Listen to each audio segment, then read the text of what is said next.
don't want to leave her now. Hey, how's it going?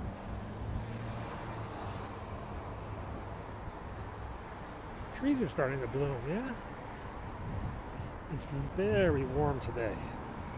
It's, well, they said it was like 13 or, they thought it was 16 Celsius. It's like 60 Fahrenheit degrees, but honestly, here in the city proper, it's quite a bit warmer than that.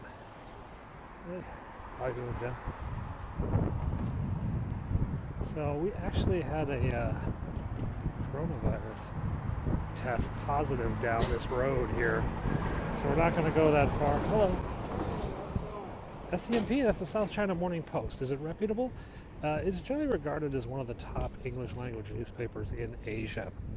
However, it was purchased by the chairman of Alibaba, so some people in Hong Kong regard it as a little bit too pro-Beijing, but as far as that story that I posted about the bus, yes, that's very reputable. That was in a Chinese medical journal. Fascinating case of infection rates inside a bus. Yeah, the bus, I assured. I just posted that story, and oh, we just hit the second trigger. Okay, circuit breakers are there for a reason. So for those who didn't see my tweet, there was a study out of mainland China, a long-distance bus. No, it's actually kind of the opposite. It's not.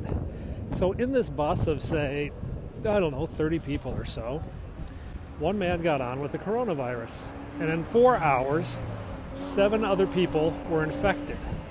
Now, all buses in China have closed-circuit TV by law, so the researchers were able to watch every single moment of the bus, who interacted with who moved, who went to the bathroom, etc. And what they discovered, shockingly, was that a person 4.5 meters away, 4.5 meters, that's about 15 feet away from the infected patient, also caught the infection.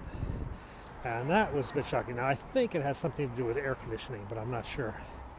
Anyway, that's in the South China Morning Post today. It was a fascinating story and how they're tracking this. Now, the interesting thing is, like, 7 people got infected, but 22 others did not get infected. And if you go look at some of the stories, if you Google coronavirus attack rate, you'll find an amazing story in The Lancet in which they analyze people having dinners in China who had the virus. And in some cases, 8 out of 8 would get sick. And in some cases, only 3 out of 12 would get sick. So it's kind of interesting. But right now, I'm here for burgers. We're going down this street. We're going to have to walk past the Russian embassy, go get a hamburger. There is a case in D.C. just down this road, actually. In fact, it is the rector of the Episcopal Church down there, and my son goes to an Episcopal school up there. Needless to say, not exactly thrilled right now. Our school told, and the city told, all the parents who attend that church to self-quarantine themselves for the next 2 weeks. So we'll see how the take-up. My kid only has like 3 or 4 days before spring break. Then we go on a spring break at the end of the week. Though our spring break was moved up by a day, as our school is going to do a stress test on their IT systems to see if they can support online learning. So our school next week, or the end of this week, will close for 1 day. The teachers will report, and we will conduct a stress test of the online learning systems. So they are definitely preparing for a very rough April. And March has just started too. Hey, maybe they'll put off the tax filing deadline. Wouldn't that be cool? I'd like that.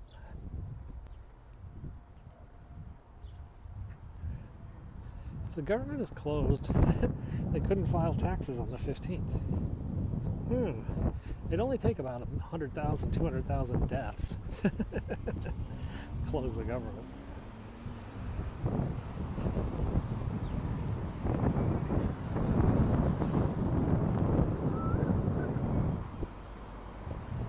I don't think that's going to happen. So coming up on our right, guys, is the Russian embassy. So the signal is now being monitored by multiple intelligence agencies. Just take a look at the security cameras out here. Everybody wants some. And it is the Russian embassy. This used to be a hospital. And then the Russians bought the whole compound. The Russians actually work in the embassy itself, and then they live in an apartment building that's on the base, or on the facility. It's pretty cool.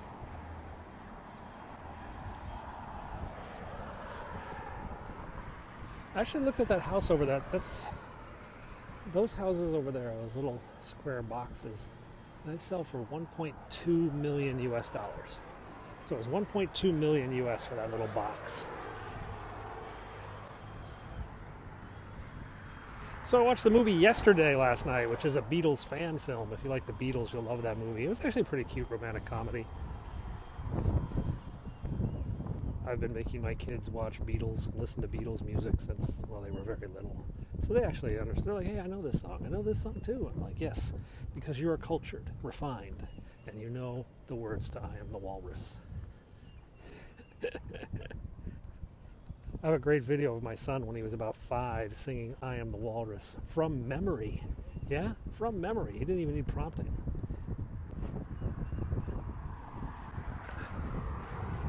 Sitting on a cornflake, waiting for the band to come.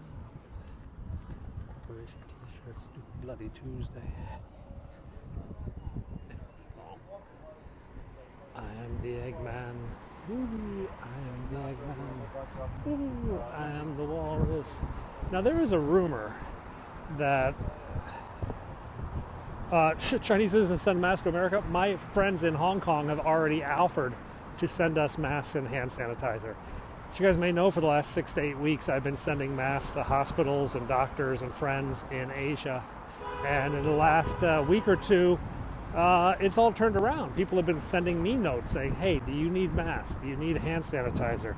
Hey, привет. We just went past the Russian embassy. So they're just like, we're seeing what's going on, and it's definitely a lot worse where you are than where it is here. So people have been sending it. In fact, a lot of Hong Kong expats who left Hong Kong at the height of the crisis are now returning because it's safer. They feel it's safer in Hong Kong than it is in the UK or the United States. The expat kids are rushing back to Hong Kong, yeah. Because in Hong Kong, while we do have problems in Hong Kong, they know what they're doing. And not just the government and the medical facilities, but the people. The ordinary day-to-day individuals in Hong Kong, they take this seriously. They wear a mask, they wash, they disinfect. I mean, in Hong Kong, elevator buttons are washed every few hours. Escalator handrails are washed. The streets are hosed down. People are discouraged from spitting. Schools are closed. I mean, they're doing what needs to be done. And all the expats from Hong Kong who've gone to Europe and the US are like, maybe we should go back. At least we can get tested. But I understand there's now 1 million tests out in there. We'll see what happens.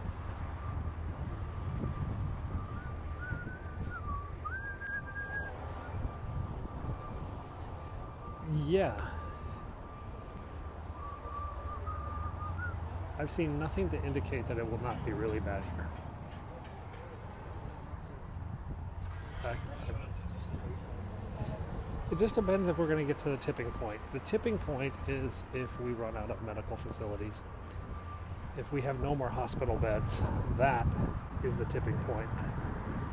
And that's when people start dying from other stuff they shouldn't live from, because there's just not enough doctors.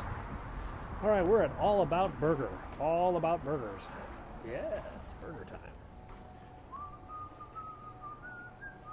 Good afternoon, how you doing? Let me just have a single hamburger with just ketchup and a regular French fry and a soda. Just a regular one's fine. Okay. 1480. I'm sorry, 1284. It's okay. Thank you.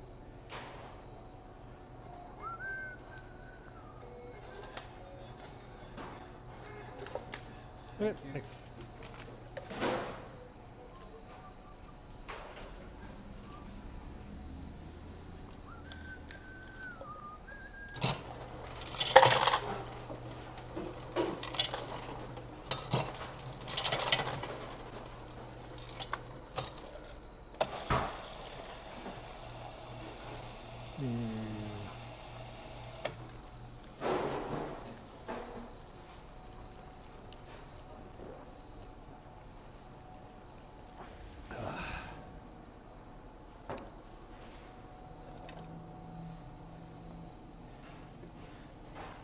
Hang on. We gotta do the ketchup.